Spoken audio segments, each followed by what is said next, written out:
Author George R.R. Martin is very serious when it comes to names in the Game of Thrones universe. We get a lot of authors and writers on BabyNames.com looking to name characters. And being an author myself, I love talking about character names. Now, we've already had one podcast episode on Game of Thrones names, but we'll recap some of the things we covered in that one. And in this new episode, we're going to include House of the Dragon. Now, there are going to be some spoilers from Game of Thrones and up through season 2 of House of the Dragon. So just a warning for all our listeners. And for this episode, we have invited a special guest to join us, Game of Thrones expert Daryn Robinson. Daryn, she, her, is a Chicago-based writer and performer who is currently an understudy at the famed The Second City and contributor for The Onion. I found her on the YouTube channel Screen Crush, where she lends her expertise to recaps and reviews of House of the Dragon. Welcome, Daryn, to the Baby Names podcast. Hi, Jennifer. Thank you so much for having me. And I do want to say I would not call myself so much an expert as a super fan. I've read all the books, I've seen the shows, I do deep dives into the wikis. Right. But everyone makes mistakes with stuff. So if I of misspeak, course. but I do study this stuff a lot. I really do like it, and I love Westeros. So thank you for having me on. And it's funny because for the first episode on Game of Thrones names, of course, we just covered the series. Neither my sister nor I had read the books. And then I was like, okay, we have to do part 2 now with House of the Dragon. And she's like, I'm not watching that. I was like, thinking about. It's so surprising that so many people who watched Game of Thrones are just not watching House of the Dragon, but also it's like that ending was kind of disappointing to fans. Right. So I'm sure a bunch of people lost faith in that. Exactly. IP. Yeah. And it was a little slow going. I was like, I don't know if I'll watch season 2, but now I'm like completely riveted. So it's different. It's more of a family drama. I feel like that Game of Thrones was like a sweeping epic, and there were all these different locations. I think now we're getting some more locations in season 2 with the war, but it really is a family drama, and it's more of like an interpersonal kind of journey. Yeah, that's a perfect way to put it. It's a lot more character based, which is the kind of storytelling that I really love. And speaking of the characters, Game of Thrones in general has really affected baby naming in real life, in our world, I should say. And it was specifically Daenerys Targaryen, the character that has had the most impact on baby naming, but it wasn't either of her given names. Parents are using the name Khaleesi. So, Daryn, explain what Khaleesi actually means in the Game of Thrones universe. Yes, so in Dothraki, which is the language that her husband Khal Drogo speaks, Khaleesi means queen because he's Khal Drogo. His name is Drogo, but Khal means king, and Khaleesi means queen. So that's what that means. That's so amazing. The name first popped onto the US charts in 2014 and was most popular in 2018, but it still remains number 709 on the charts as of 2023, which I think is kind of interesting. After that, the finale of Game of Thrones, there was a meme going around like, okay, all you people who named your kid Khaleesi, do you regret it now? But I have a friend who actually named his daughter Khaleesi, and he posted, I do not regret it, and I'm really happy we did it. And I was just like, wow, okay, way to stick with your choices. I mean, she's a great character. Does she go a little crazy at the end? Yeah. But has she had some awful things happen to her? Also, yeah. Like, I think if I saw my best friend get beheaded in front of me, I know. Then talk about I'd want to trauma. burn some things. Yeah. I'll burn some things down. People are lucky I don't have a dragon because exactly. And since it hit the charts, over 4,000 baby girls in the US have been named Khaleesi. Why do you think people took to the title more than the name? Yeah, I think I have two reasons for that. Okay, so my first reason is I think Khaleesi is easier to spell than Daenerys. Okay. I think with the exception of that like silent H after the Right. K, it's pretty phonetic, right? Hmm. And then I also think if you look at any Game of Thrones like vlog or blog or any kind of video with anything with a comment section underneath, there are multiple misspellings of Daenerys in those That's true. comment sections. It's really hard to spell. So can you imagine like whatever pre-K, kindergarten, when you learn how to spell your name, learning how to spell Daenerys, and maybe your Right. teacher also getting confused about how to teach that to you? It's a hard thing. Even the showrunners in the post-show behind the scenes interviews, they just called her Danny because it was Right. just easier. So that's my first reason is I think Khaleesi's just easier to spell Hmm. and pronounce. And two, it's because people have been naming their kids like Rennial names since forever, like after royalty in many different Right. languages forever. And I actually did a little bit of a deep dive on this. So I'll just give you a rundown of some famous Sure. ones. So in Latin, from Latin, we have Ray, Hmm. Leroy, Rex, Regina. From Arabic, we have Malik. From Celtic, these are all unisex names. We have Rory, Ryan, and Reagan. From German, we have Frederick or Frederica. We have Conrad as well. From French, we have Sigourney, which means little daring king. So Yeah. Sigourney Weaver. Yes. Very cool. From Scandinavia, we have Eric, which means eternal ruler, or Erica, if you want to feminize it. From Greek, we have Basil. We have Idris, like Idris I Alba. love That's a Idris. Greek Yeah. name. Yeah. Yeah. And then there's the obvious ones, obviously, like Kingsley, Prince, Baron. Right. So we've been Yeah. And doing I this noticed that forever.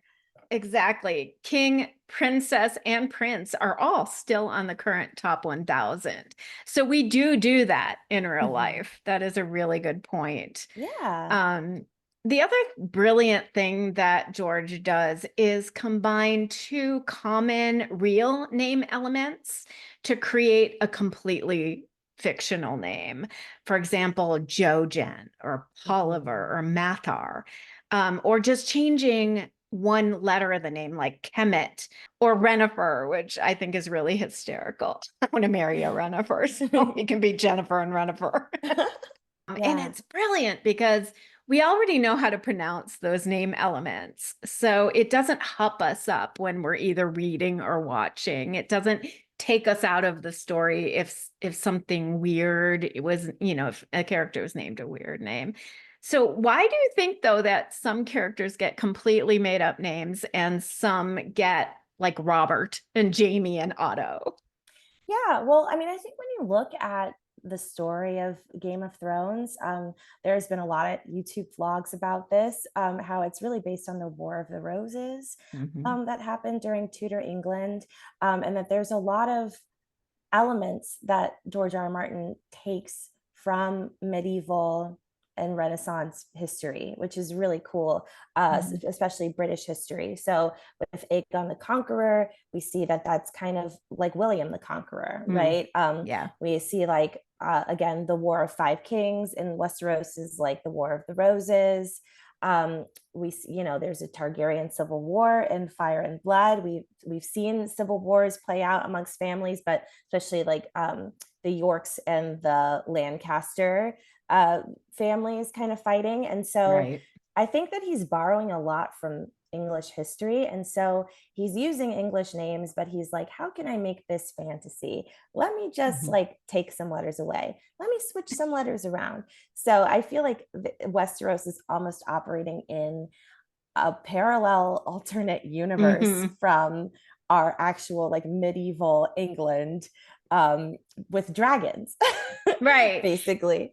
And that's probably why he also uses the Y replacement, like in your Mm-hmm. name, Dayryn, Mm-hmm. and the AE combination. Those are both like Welsh name elements. They're very, very, British based. Mm-hmm. So I think that's also kind of based in we're in this specific place in time that he wants to emulate, don't you think? Yeah, totally. I also think too, specifically with the AE replacements and the Targaryen names, it kind of reminds me of how in modern Britain, in Wales, the Welsh people still know Welsh and they speak Welsh. Right. And I remember watching like season 3 of The Crown, where the Prince of Wales, Mhm. Charles, gets kind of inducted or whatever they call it as Right. the Prince of Wales. And he goes to Wales for a bit and like learns the language and then gives the speech in Welsh. Right. And it just kind of reminds me of how the Targaryens are living in Westeros as conquerors, but they also hold on to that Valyrian, that high Valyrian language and that Right. heritage that they have, Hmm. which I think is like a really cool blending of cultures that you still see in Wales and you still see in Ireland, parts of Northern Ireland and the Republic of Ireland, how it's like, okay, we speak English, but we're going to have some road signs in Gaelic. Yes, yes, definitely. And we actually have an episode about Welsh names where we interviewed a Welsh name expert, and she talks a lot about that. Mhm. So audience, if you haven't heard that, go back and listen. Um, Martin also has a lot of in jokes with his character naming that I've gathered lately. And I found a story on fandom.com about the name of the giant One, WUN. His full name is One Weg One Dar One. And they said that as an avid football fan, Martin named him after Phil Simms, a quarterback for the New York Giants, whose jersey was 11 or 1-1. And then this season on House of the Dragon, you might have noticed there's something going on over in the House of Tully. If you recognize some Yes. names over there, tell us about those names. He named a bunch of the Tullys after Muppets.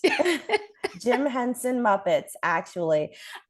It's so funny. And I did some deeper digging into that. And it's just because it makes him laugh.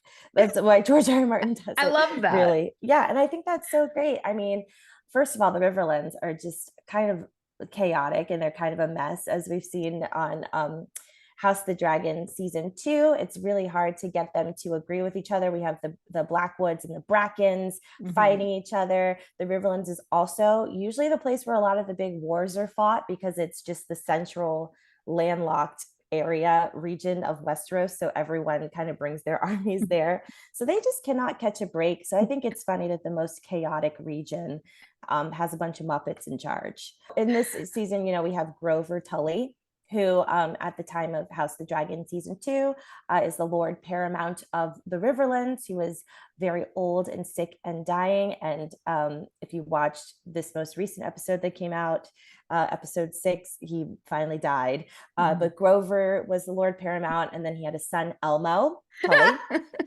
And then Elmo has 2 sons, Kermit and Oscar. And we Oh saw my God. Oscar earlier in season 2 of House of the Dragon. He's the young boy who comes to Daemon and is like, Mhm.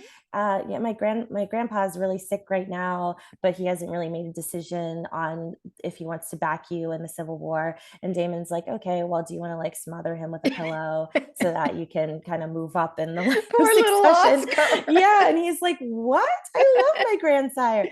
But yeah, we have Kermit and Oscar who are going to come into play later. I read of Fire and Blood, the book that Mhm. House of the Dragon is based on, and they do come into play a little bit later on in the Targaryen Civil War when they reach That's their so adulthood. funny. So, but yeah, we have a Grover, an Elmo, a Kermit, and an Oscar. Are there any other Easter eggs that I missed Um, that you know of?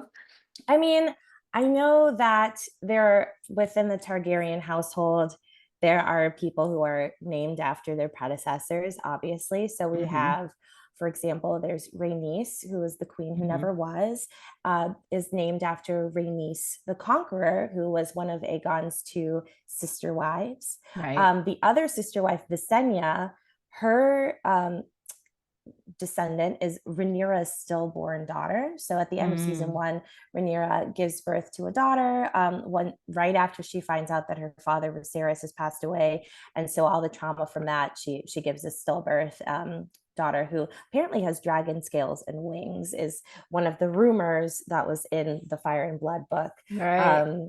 And so we have Visenya, we have Rhaenys, we have multiple Aegons, Oh my multiple gosh. Aegons. I mean, there's Aegon the Well, Conqueror, Aegon the Second, who's I in this series. know. Rhaenyra was like, I'm also going to name my son Aegon. So there's another Aegon, the younger. And then as we go forward, there's another book that George R.R. Martin wrote that also happens in between, chronologically, in between Fire and Blood and A Oh, Song of Ice and Fire, which is the nice. Game of Thrones series. Yeah. It's called A Night of the Seven Kingdoms, or The Tales of Duncan Egg. Basically, it's 3 novellas in one book. But in that, we have, I think, Aegon the fourth or something. But there's like, it's later on the Targaryens. So we've got lots of different Aegons throughout that. Well, I But mean, I if you think think it's about fun. it, the entire series is based on the misunderstanding of a name. The entire Literally, war, the entire literally. war is based on a misunderstanding of a name. And when I realized that, I was like, oh my God, we have to do this over again. Um, Literally. and So and yeah. then I realized why it was so confusing because it wasn't so confusing during the Game of Thrones series. I wasn't like, wait, which one is this? But then when we got to House of the Dragon, I was like, I cannot keep anybody straight. And there's like memes about that, stuff. And then I was like, oh, now I get it. It's supposed to Mhm. be confusing. Yes, and even Jon Snow is an Aegon as well. Oh, really? He's Is he? secretly, yeah, well, Oh, because that's Jon Snow right. is the daughter of, or not the daughter, he's the son of Rhaegar Targaryen and Lyanna Stark.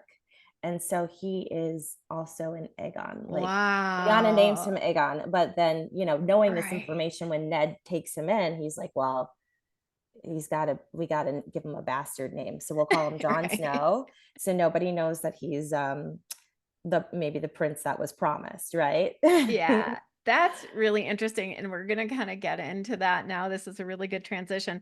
First of all, I went and counted all the names, the character names in the Game of Thrones series. And can you guess which name is the most used in Game of Thrones, the Song of Ice and Fire, for both male and females? What do you guess? I'm going to take a whack at it. I think the most used male name is John, and the most used female name is Jane. You got it. I did. That was it. I just started See, you looking at, are an expert. thank you. I was just thinking through characters, and I'm like, there's a lot of Janes, and they're spelled differently. Some are Jayne and some are Right. Jeyne.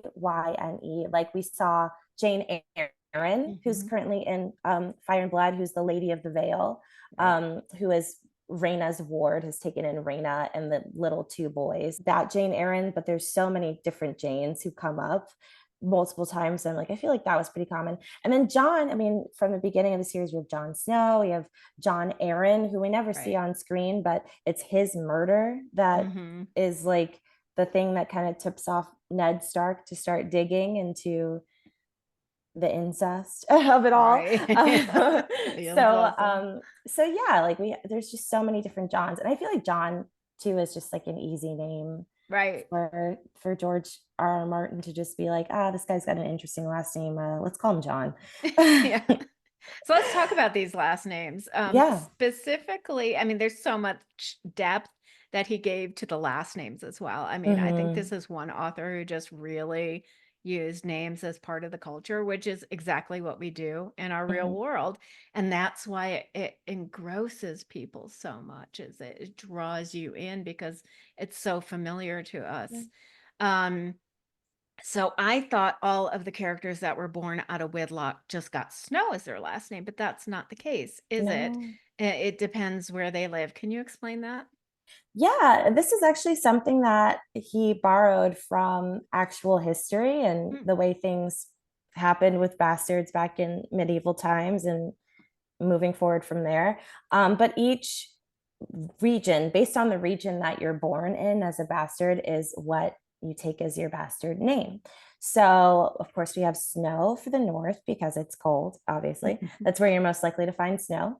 And then sand in Dorne. So, when we think about they call them the Sand Snakes in Game of Thrones. It was Oberyn Martell's three bastard daughters. They Elia or Alaria Sand, or they had different names. I forgot their names, Right. but the three Yeah. daughters, their last I name didn't was even think Sand about that. from Yeah. Dorne because of the desert. Then there's Storm for the Stormlands, obviously. Um, we have Waters for the Crownlands. And so those are because the Crownlands are surrounded by a lot of water. We have the Blackwater Bay. We have Driftmark as part of the Crownlands. We have Dragonstone, which is part of the Crownlands. A little bit later, we have, the Narrow Sea, and we have the Stepstones and everything. So a lot of water in that area. So it's waters. That's why Gendry is Gendry Waters, because he's Mm-hmm. of the Crownlands. And then rivers for the Riverlands. Obviously, you have the Trident, you have the Twins, like those Right. river areas. Flowers for the Reach, because the Reach is the agricultural center of Westeros. So, and the Tyrell family crest is a rose. Oh, So right. Right. bastards in the Reach were called flowers. We have stone for the Vale, and that's because the Vale is a very mountainous area. We even have, the Eyrie, which is the big castle with the moon door, Mm-hmm. and then also the mountain clans, like the scary people who just kind of jump people out of Yeah. nowhere Right. when you're in the Vale. So that's stone. We have pike for the Iron Islands because Pike is the name of the biggest island. Pike is like Mhm. their Honolulu, Right. or their Yeah. was Oahu is the big Oahu. Yeah. Oahu. It's like their Oahu.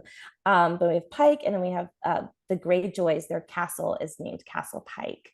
So Right. that's where we get that. And then finally we have Hill for the Westerlands, because the Westerlands are known for their hills and their valleys. And the Casterly Rock is the Lannister house seat. It's up on a giant hill.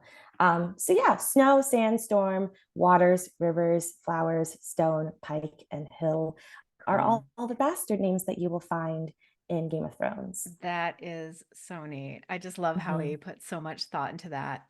And yet there are some characters, the more mysterious ones, I would say, that just don't have surnames, like Melisandre and Varys, Mhm. and I think that was just to separate them from the regular folk. Don't you think so? Yeah, and for other reasons too. Like I think, Egret and the wildlings, Hmm. because they don't really have a lot of money, tracing a lineage is not as important. Like I Oh, that's think a good these point. surnames, the function of these surnames, both in this world and in our world, is to be like, who's related? Who's the next one to get the money? You know what I mean? If there's a Mm, daughter being like, she's from this household, so she must be. I mean, we see Alicent is still called Alicent Hightower. She doesn't right. take the name Alicent Targaryen. She's still Alicent Hightower. So that tracing those lineages is really important for the gentry and for the wealthy people. But then for the small folk and the free folk and the wildlings, it might not be as important. So they maybe just don't hold on to those things. In terms of people like Varys, so Varys was born a slave in Mm, Lys. mhm. And as we know from American history, a lot of slaves would take on the names of the last name of their slave master. But Varys had a really difficult childhood. Like he was bought by this other master who castrated him. That's why he's a Mm, eunuch. ugh. And then after they used it for blood magic, they just tossed him out and were like, we're done with you. And so I can understand why Varys is like, you know what, I'm just going to drop, if even if he was named after his master's last name, I'm going to drop it out of spite. This guy was awful Mhm. to me. He castrated me and then kicked me out on the Yeah. streets. Also, because he's the master of whisperers, he's kind of infamous in Westeros. So I think he's kind of like Westeros's Cher, Yeah, or like Beyonce, our right? Beyonce. It's Yeah. just like, it's just one virus. We only need to know there's just one virus, the spider. And then for Yeah, Melisandre, she's an ageless witch. She's exists outside of time and space. So I right. really think, she's just given to us by the Lord of Light, Yeah, to do her mission and to help with the long night. And then she kind of literally evaporates. So she doesn't need a last name. right. Now moving forward, or actually backwards to House of the Dragon, Mhm. As I previously said, the whole storyline hinges on a name, but I've also noticed there's a lot of twins and they're given very matchy names like Mm-hmm. Eric and Arik.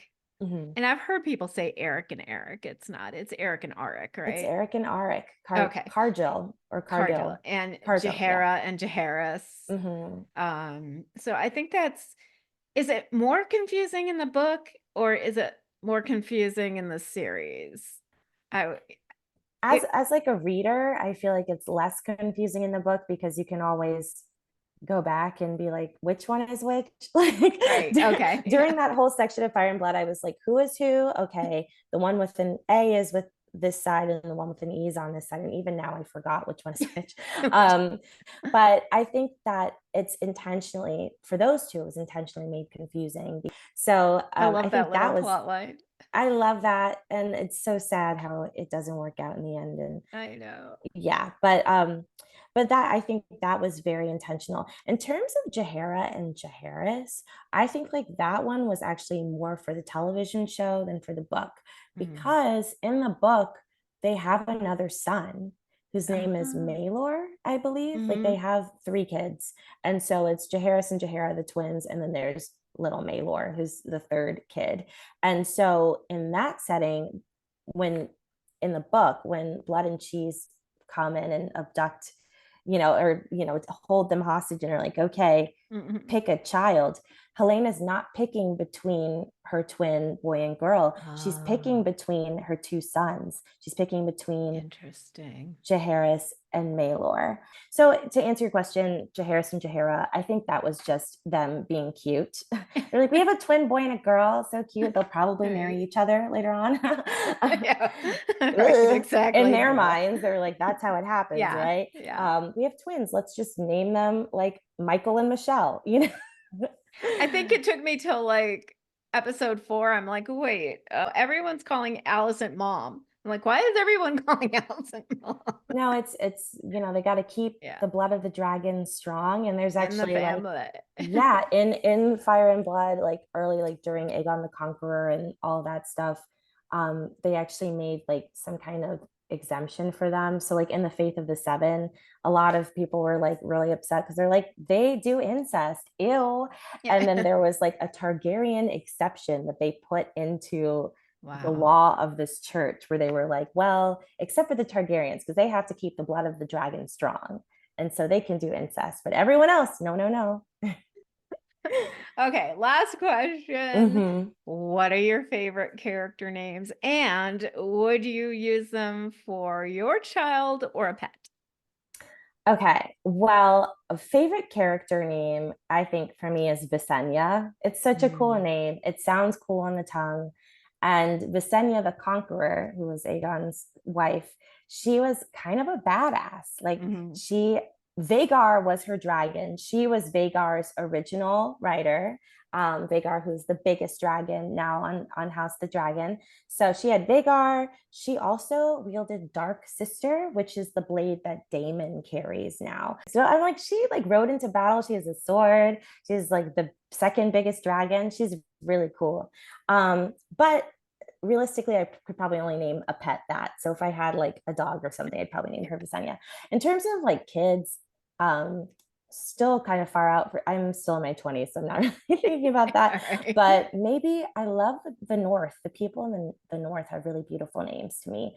Arya, Mhm. Lyanna, Sansa, even Catelyn, I think Oh is yeah, I really like that. cool. Well, I So forgot even yeah. Arya hit the top 10. Mm-hmm. So here we are talking about Khaleesi, but it was Arya actually that hit the top 10. And we think that that's a combination of the influence of both Game of Thrones and Pretty Little Liars.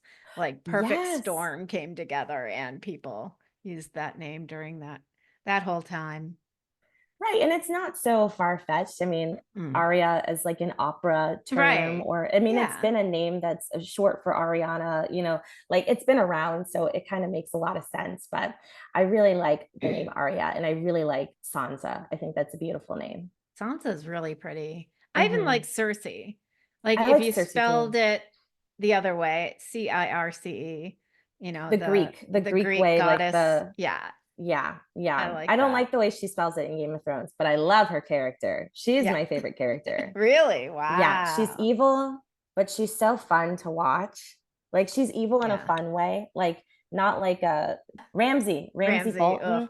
Ah, he was evil in a I hate you kind of way, Right. but Cersei's evil in like, ooh, She wants let's power. yeah, let's drink some wine and talk about your plans. Well, I'm kind of like a fan of Alicent, and I know that's not really popular. She's supposed to be an antagonist, but I like her, and I think, yeah, I think she's coming around. I think she's finally realizing, yeah, she needs her own power. For sure. I think she is someone who came from a life of a lot of abuse Mhm. and someone who was never empowered to make her own decisions. And and we saw in this last episode where she's like, "Oh, actually I should be in charge now because I helped to rule while my husband was sick." And everyone's like, "No, you're a woman. Yeah, that zoom in when she was just finally getting it. It I'm was never just, gonna win." oh, oh, it was beautiful. Anyway, Darren, thank you so much for joining us. This has been so fun. You can hear more of Darren's expertise on the Screen Crush YouTube channel and on our socials, X and Instagram at Darren with a Y underscore two numeral dream. I will put the links in our show notes. And as always, like and subscribe so you don't miss an episode. Thanks again, Darren. Thank you.